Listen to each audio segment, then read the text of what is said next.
శ్రీ గురుభ్యో నమ. చిన్ననాటి చందమామ కథలకు స్వాగతం. ఈనాటి కథ శీర్షిక నారద సంసారం. రాసినవారు పాలంకి వెంకటరామచంద్రమూర్తి, మద్రాసు. నారద మహర్షి చాలా గొప్పవాడు. కానీ అంత గొప్పవానికి కూడా ఒక గర్వం ఉండేది. అందరూ పెళ్లి చేసుకుని పెళ్ళామని పిల్లలని మాయలో పడిపోతున్నారు, నేను మాత్రం అలాంటి మాయలో పడలేదు, ఎన్నటికీ పడబోను అంటూ ఉండేవాడు. పెళ్లి చేసుకున్న ప్రతి మహర్షిని ఆక్షేపిస్తూ ఉండేవాడు. అతని అహంకారం ఎంతవరకు వెళ్ళిందంటే పెళ్లిళ్ళు చేసుకున్నందుకు బ్రహ్మ విష్ణు మహేశ్వరులనే ఆక్షేపించేవాడు. ఒకనాడు ఈ త్రిమూర్తులు మరీని బ్రహ్మదేవుడు సరస్వతిని నాలుక మీద ఉంచుకున్నాడు, విష్ణుమూర్తి లక్ష్మీదేవిని వక్షస్థలం మీద కూర్చోబెట్టుకున్నాడు, శివుడు గంగను నెత్తి మీదనే కూర్చోబెట్టుకుని మోస్తున్నాడు, పైగా పార్వతీదేవికి సగ శరీరం కూడా ఇచ్చేశాడు అని నిందించాడు. నారదుడు తమరిని ఇలా ఆక్షేపించాడని బ్రహ్మ విష్ణు మహేశ్వరుడికి తెలుసుకోలేకపోతారా? తెలుసుకున్నారు. కానీ నారదుడేమన్నా తన కొడుకే కదా అని బ్రహ్మదేవుడు వినేనట్లు ఊరుకున్నాడు. విష్ణుమూర్తి పోని ఆక్షేపిస్తే వాడి నోరే నొప్పెడుతుంది అని ఊరుకున్నాడే గాని శివుడు మాత్రం అలా ఊరుకోనిచ్చాడు కాదు. ఇలా ఊరుకుంటే ప్రతివాడు ఇక మనల్ని ఆక్షేపిస్తూనే ఉంటాడు, కనుక ఈ నారదునికి తగిన శాస్తి చెయ్యాలి అన్నాడు శివుడు. సరే అయితే చెప్తాను వీడి పని అని విష్ణుమూర్తి తగిన సమయాన్ని ఎదురు చూస్తూ ఉన్నాడు. ఆ తర్వాత కొన్ని రోజులయ్యాక నారదుడే వైకుంఠానికి వచ్చాడు. విష్ణుమూర్తి, ఏమిటి విశేషాలు నారద మహర్షి అని అడిగాడు. 3 లోకాలు సంచారం చేసి వచ్చిన నారదుడు, విశేషాలు ఏం ఉన్నాయి, ఎవరిని చూసినా పెళ్ళాం పిల్లలు సంసారం అంటూ మాయలో చిక్కుకుపోయి ఉన్నారు, నేనొక్కడిని తప్ప అని తన మామూలు ధోరణి మొదలుపెట్టాడు. విష్ణుమూర్తి మారు చెప్పక, నారద అలా పోయి వద్దాం పదా అన్నాడు. నారదుడు విష్ణుమూర్తితో బయలుదేరాడు. ఎక్కడికి అని నారదుడు అడగనూ లేదు, విష్ణుమూర్తి చెప్పనూ లేదు. ఇద్దరూ ఆ కబురు ఈ కబురు చెప్పుకుంటూ వెళ్ళి ఓ అడవిలో ప్రవేశించారు.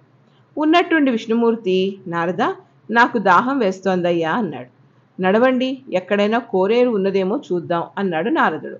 విష్ణుమూర్తి, నేనొక్క అడుగైనా వెయ్యలేను, నువ్వు వెళ్ళి ఏ ఆకుడొప్పుతోనో ఇన్ని నీళ్లు తెచ్చి నా ప్రాణాలు నిలుపు అంటూ ప్రాణం పోతున్న వాడికి మళ్ళీ అక్కడే చతికిలబడ్డాడు.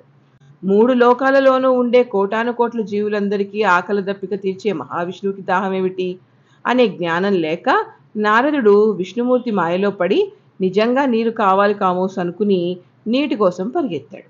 సమీపంలోనే పుష్కలంగా జలం ఉన్నటువంటి కోనేరు ఒకటి కనబడింది. తామర పువ్వులతోటి ఆకులతోటి కలకల్లాడుతూ ఆ సరస్సు ఆ ముని కన్నులకు పండుగ చేసింది. ఆ నీటిని చూడ్డంతోటే అతనికి కూడా దాహం వేసి, విష్ణుమూర్తి దాహం మాట తర్వాత చూసుకోవచ్చు, మొదట నా దాహం తీర్చుకుంటాను అనుకుని నారదుడు కొలంలోకి దిగాడు. చాలా దూరం నడిచి నడిచి కాళ్ళు లాగడం చేత ఆ కాళ్లకు చల్లటి నీరు తగిలేటప్పటికీ అతనికి ప్రాణం లేచి వచ్చింది.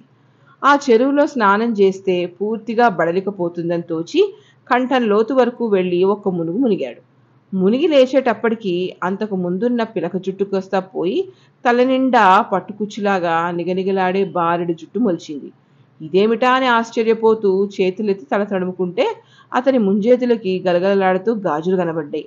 మెడలో ఉండే తులసి పూసల పేరు ముత్యాల హారమై తడతడా మెరిసింది. అతని కాషాయ వస్త్రం పట్టుచీరగా మారిపోయింది. గట్టు మీదకు వచ్చి చూసుకుంటే నారదముని ఒక స్త్రీగా మారిపోయాడు. ఆ చెరువులో నీరు ఎప్పటిలాగా మళ్ళీ నిశ్చలమై అద్దంలా కనపడింది. ఆ స్త్రీకి తన ప్రతిబింబం ఆ నీటిలో కనపడి, అబ్బో నేనెంత అందంగా ఉన్నాను అనిపించింది. అయ్యో నేను నారద మహర్షినే, ఇలా ఆడదానిగా మారిపోయానేమిటి అన్న జ్ఞానం గాని విచారం గాని ఇప్పుడు ఆమెకి లేదు. తనతో కూడా వచ్చిన విష్ణుమూర్తి మాట అసలే జ్ఞాపకం లేదు. ఆ చెరువు గట్టమ్మటే నడిచి వెళ్ళి అక్కడేదో పువ్వుల చెట్టు ఉంటే చూసి పువ్వులు కోసుకోవడం మొదలుపెట్టింది. దూరాన్ని నుంచి విష్ణుమూర్తి ఇదంతా కనిపెట్టి ముసిముసి నవ్వులు నవ్వుకుంటూ నిలబడ్డాడు.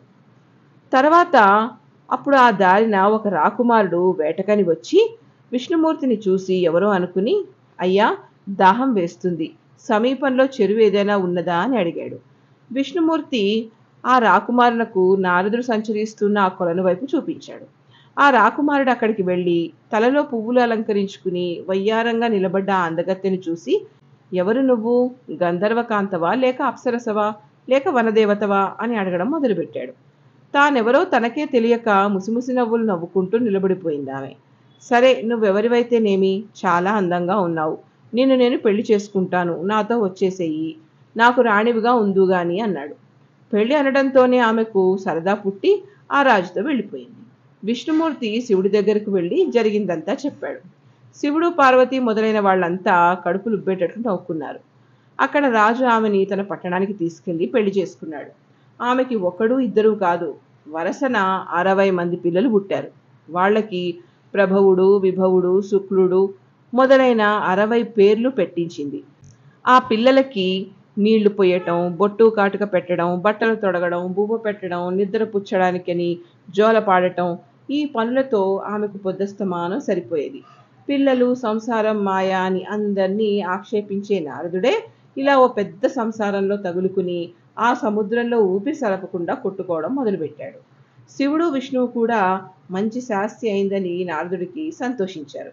కానీ బ్రహ్మదేవుడికి మటుకు నారదుడు తన కొడుకే గనక అతడలా అవమానించబడడం బాధ కలిగించింది. కుర్రవాడేదో తెలియక అంటే ఇంత కఠిన శిక్ష వేయడం ఏమిటి అని విష్ణుమూర్తి వద్ద బ్రహ్మ సనిగాడు. బ్రహ్మ మాత్రం ఎవరు, తన కొడుకేగా.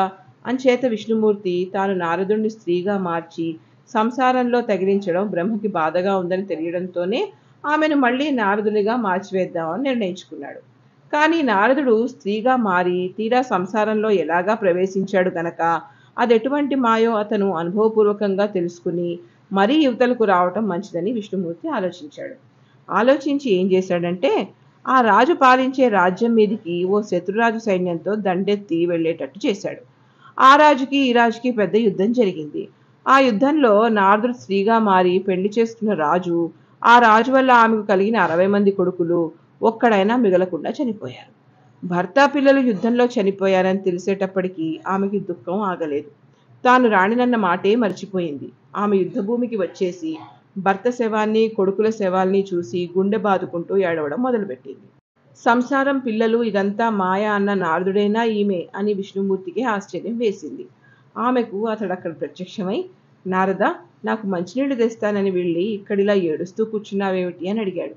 కానీ ఆ స్త్రీకి తాను నారదుడన్న జ్ఞానం ఇంకా రాలేదు. నేనీ పట్టపు రాణిని, నన్ను నారదుడంటారేమిటి అన్నదామె. నాతో రా చెబుతా అంటూ విష్ణుమూర్తి ఆమెను మళ్ళీ ఆ చెరువు దగ్గరకు తీసుకువెళ్ళి ఆ చెరువులో దిగి స్నానం చేసిరా, ఒక చెయ్యి మాత్రం నీటికి తగలకుండా పైకెత్తి స్నానం చెయ్యి అన్నాడు. ఆమె అలాగే చేసి గట్టు మీదకొచ్చింది. ఏం ఆశ్చర్యం, జుట్టంతా పోయి పిలక వచ్చి మళ్ళీ ముత్యాలహారం, తులసి వేరుగా మారిపోయింది. కానీ పైకెత్తి ఉంచిన చెయ్యి మాత్రం గాజులతో అలాగే ఉండిపోయింది. నారదునికి నిద్రపోయి లేచినట్టయింది. తాను రాణి అయి 60 మంది పిల్లల్ని గనడం, ఆ పిల్లలు పెరిగి పెద్దవాళ్ళ యుద్ధంలో చనిపోయి వాళ్ళ కోసం తాను ఏడవడం, ఇదంతా ఓ కలగా జ్ఞాపకానికి వచ్చింది. కానీ ఆ గాజుల చేయి చూసుకుంటే కల కాదు, నిజమే అని తేలింది. తన సంసారపు మాయలో తగులుకున్నందుకు నారదుడు సిగ్గుపడ్డాడు. విష్ణుమూర్తి, సిగ్గు అక్కర్లేదు నారదా, ఇదివరకు నీకు సంసారం అంటే ఏమిటో, మాయ అంటే ఏమిటో తెలియదు. అందులో పడి దుఃఖం అనుభవించావు గనక ఇప్పుడు తెలిసింది. ఇంక నీవు జ్ఞానివవుతావు అని నచ్చజెప్పాడు. నారదుడు ఆ మాటలకు సంతోషించాడు. కానీ తాను స్త్రీ అయినప్పుడు పుట్టిన 60 మంది పుత్రుల మీద అతని మమకారం పూర్తిగా పోయింది కాదు. అంచేత అతడు తండ్రి అయిన బ్రహ్మదేవుని వద్దకు వెళ్ళి, తండ్రి, నా కుమారుల పేర్లు భూలోకంలో శాశ్వతంగా ఉండేటట్లు చెయ్యి అని కోరుకున్నాడు. కుమారుని కోరిక ప్రకారం బ్రహ్మ సరేనని చెప్పి ప్రభవ, విభవ, శుక్ల మొదలైన ఈ 60 మంది పేర్లు మన సంవత్సరాలకి పెట్టి లోకంలో ఈ పేర్లు శాశ్వతంగా ఉండేటట్లు చేశాడు. ఇంతటితో ఈ కథ కంచికి, మనం ఇంటికి.